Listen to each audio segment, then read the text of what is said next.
Technically, the engineers will tell you, it's not steam, it's water vapor. Whatever it is, it comes rushing out of the cooling towers, twisting, swirling, dancing in the sky, and looks so benign. Yeah, and that's what everybody from industry has always told us, that this is just water vapor.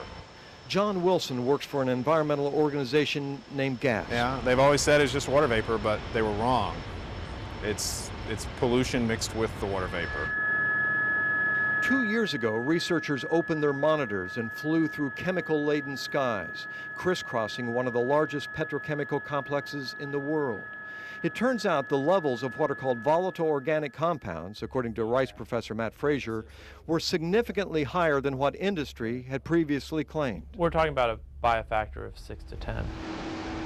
And so for the first time, city and state inspectors have begun testing the snow whites of the industry, the plumes coming from the cooling towers. Over the past year, they have inspected 9 plants, and Wilson's organization pulled together the number. 6 of the 9 plants looked at by environmental investigators had leaks on the scale of 10 times more than those cooling towers were supposed to be releasing into the air. The worst, it seems, was Texas Petrochemicals, where these huge cooling towers, built during the early 60s, were freely emitting butadiene, a known carcinogen, at a rate of 26 times the allowable level.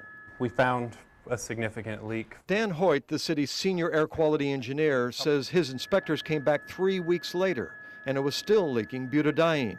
But as the city's report details, Texas Petrochemicals' own environmental team found no leak at all. In part, inspectors wrote, because the company was testing in the wrong place with the wrong packing material and using a plugged-up apparatus. One way of saying it is that it appeared they didn't know what they were doing. So the people who live in these houses are breathing butadiene? Yes, people living further away are breathing it. People attending school, working in this area.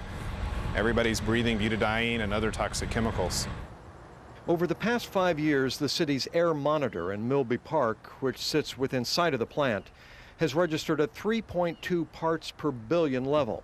That's 245 times higher than what the EPA says is an acceptable risk. The companies know how to clean this stuff up. They know that there's a problem, and they're not doing anything about it. All of Texas Petrochemicals' cooling towers, as the city's report notes, are grandfathered, but with limits. We don't have a record of what those grandfathered limits are. So city inspectors asked the company for one number, its emission limits. Twice.